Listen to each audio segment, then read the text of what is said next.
On this episode of the High Not to Laugh Potcast, available every Monday, I'm going to be telling my son about movies that were made into Saturday morning cartoons in the 80s and 90s. And I'm high on an edible.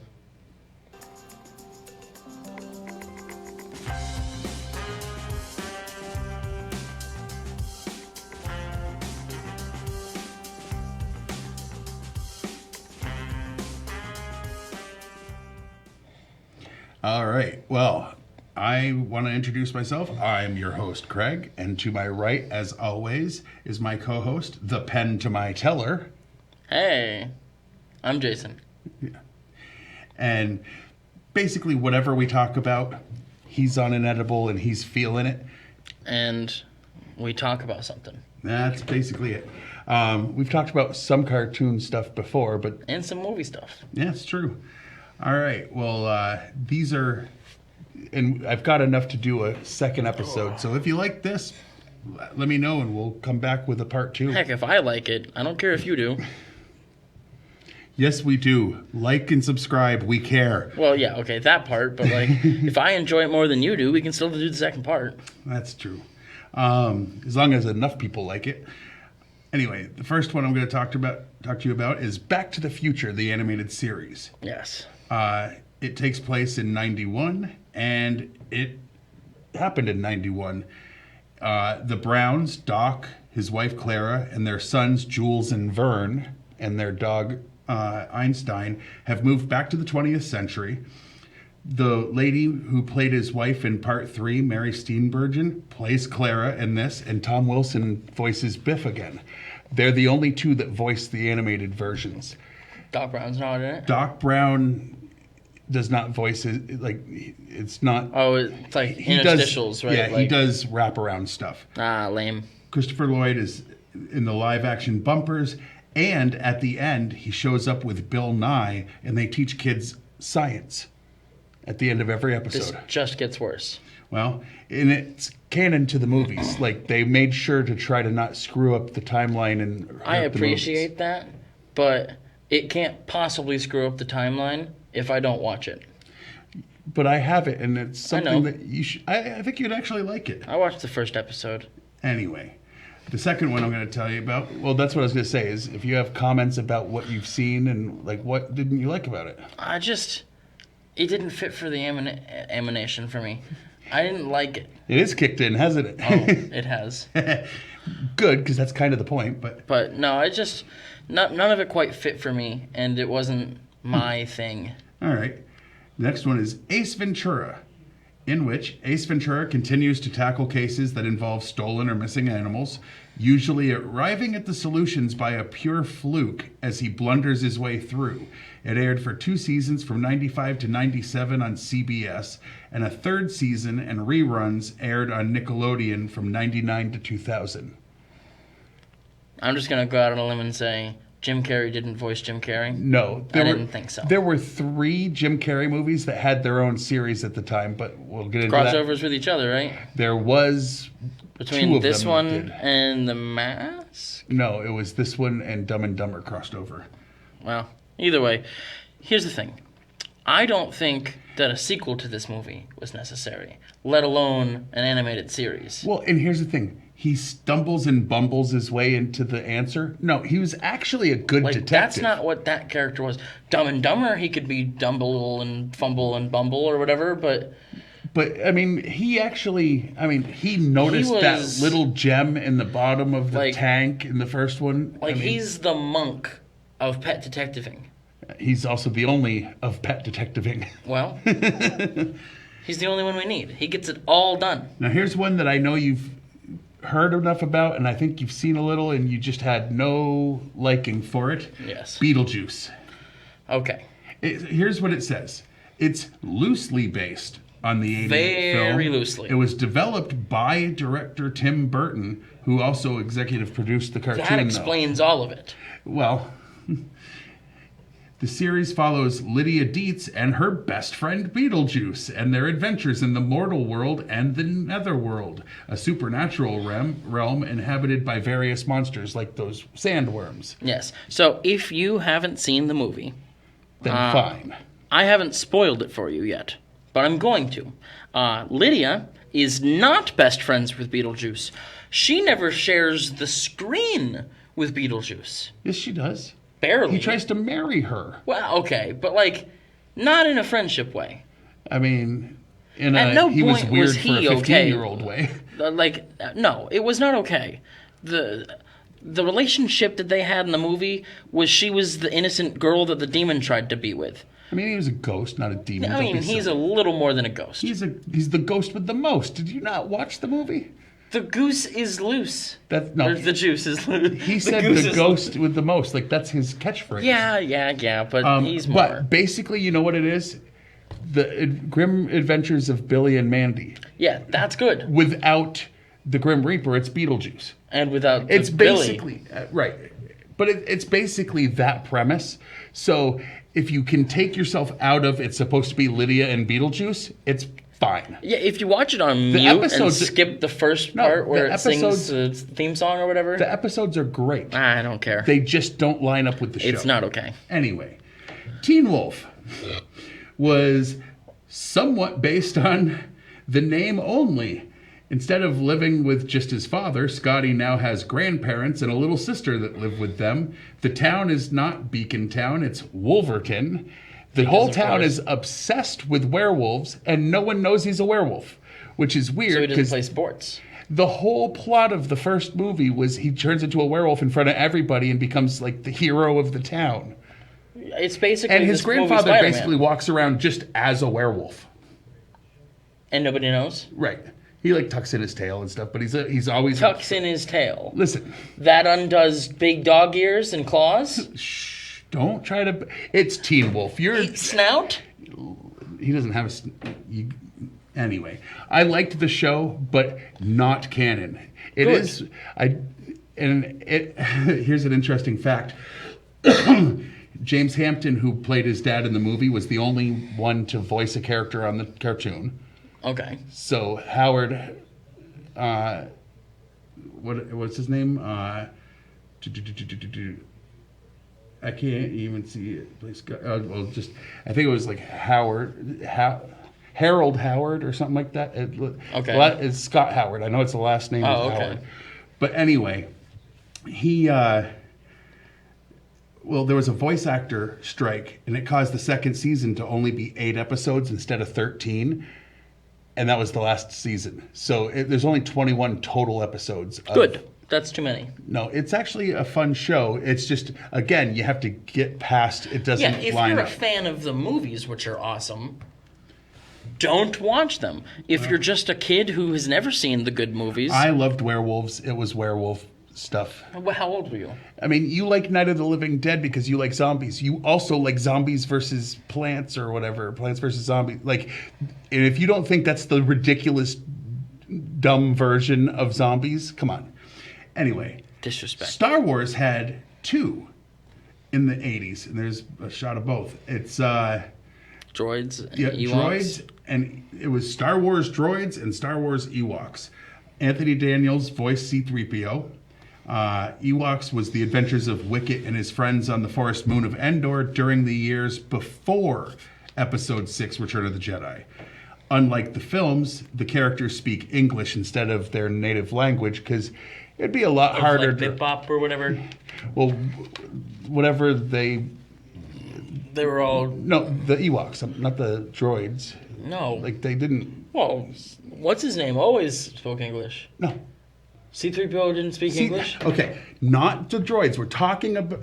The Ewoks. Right. So Yeah. when you was beep, bop, boop, like, that's not the Ewoks. No, it's like... What are those ones? They were like, like weird, like animal sounds. They're not the dink-dink ones? No.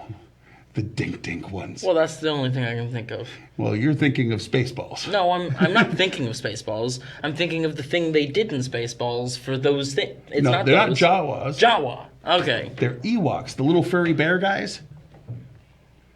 And to think that Phantasm just totally jacked it and did zombie Jawas. I mean, basically. That's the name on their wiki. Well, that's because that's what people call... Pinhead isn't the official name for Pinhead. If you read the book, everyone calls Pinhead Pinhead. That's not correct. What's his name?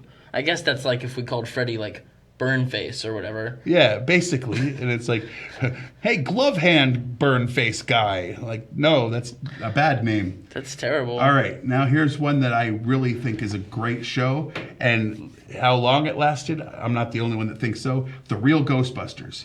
It lasted 140 episodes over from 1986 to 1991. Wow. And then they ended up having a second series, The Extreme Ghostbusters, where they were training the next generation, which they just got around to. Yeah, and then there's going to be a show, too. But The Real Ghostbusters is considered canon by most of the fans. Well, the and major by the change movies. was the first movie, Slimer was just a ghost, and in this they kind of become... he's like their mascot, kind of. Mascot, yeah. Slash pet. Yeah, he's almost like the Which pet. he kind of was in 2. Yeah. Right. Which is cool. And they brought him back in the new one. Like, that's one of the ones where I can accept the change from the show. I never watched any of it, but it seems like something I probably would have liked. It seems very Scooby-Doo-ish. Something like that, Monster of the Week kind of thing. And I like Monster of the Week. Except it's not yank off the mask, it's actually a ghost. So it's like better, a little bit, with the idea. Sure. Interesting facts about it. Peter was played by Lorenzo Music, who voiced Garfield. Yeah. Garfield in the first live-action movie Was voiced by Bill Murray, who played Peter in the movies. Right. Yes. Also, the first couple of seasons, Winston was played by Arsenio Hall. Instead of not Ed. What was that guy's name? I don't know who you're talking about. Who are you thinking? The black guy. Yeah, him. He was on Oz. He was on... Yeah, he didn't voice his character. No, I'm not saying he did. I'm saying he was in the movie. Right, but what I'm saying is, for the first 2 seasons, Arsenio Hall played him, and then I think Phil Lamar took over after he left. Really? And Maurice LaMarche, I believe, was on the show, too, and the two of them were both on Futurama. That's cool. Yeah. Futurama's a good show, too. Not from the 90s, and it's certainly not from a movie. Phil Lamar and Maurice LaMarche. I think that's correct. The next one. A rated R movie somehow immediately got a kids series, which is weird. It also had a line of kids' toys. I RoboCop. already hate it. Oh, there it is. I hate it. It was released a year after the first movie. It was an animated series that lasted 1 season. The main difference was Old Detroit was now more futuristic and used lasers instead of guns so that they could get around the censors not wanting of shooting guns. each other. Right. They wanted it to seem like it fit the movie without getting in trouble with the censors, so they turned them into laser guns. I just gotta tell you, a laser gun is gonna do a lot more damage to a human body. Depends on the canon for the thing that made it up. Ah, okay. But here's an interesting fact. It was part of a block of cartoons put out by Marvel. Okay? It was the Marvel block, which also included a show called Dino Riders about people who rode dinosaurs and fought bad guys and stuff, and reruns of the 1981 Spider-Man cartoon. The 1981? Yep. This was in 87 or 88 that this show was on, and they just reran those old ones and then added RoboCop and it was the Marvel block. All right. So that's what I'm waiting for then, is a Marvel-branded RoboCop movie. Speaking of R-rated movies that became kids' cartoons. Nope. I'm against it. Police Academy, the animated series. Correct. I'm against it.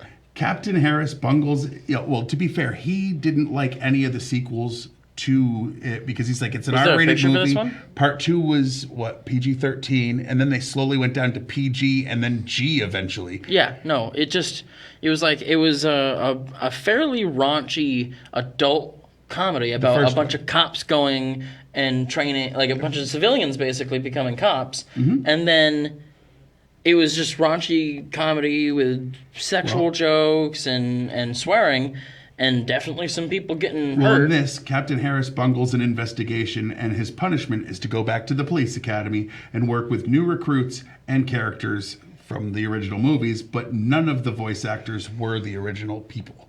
Right. They got none. You know why? Because they didn't respect that either. They didn't mind doing the movies, though. Yeah, well, they should have. Well, then there's Bill and Ted's Excellent Adventures, which are kind of canon, but not. I mean, like... Here's all they did, okay?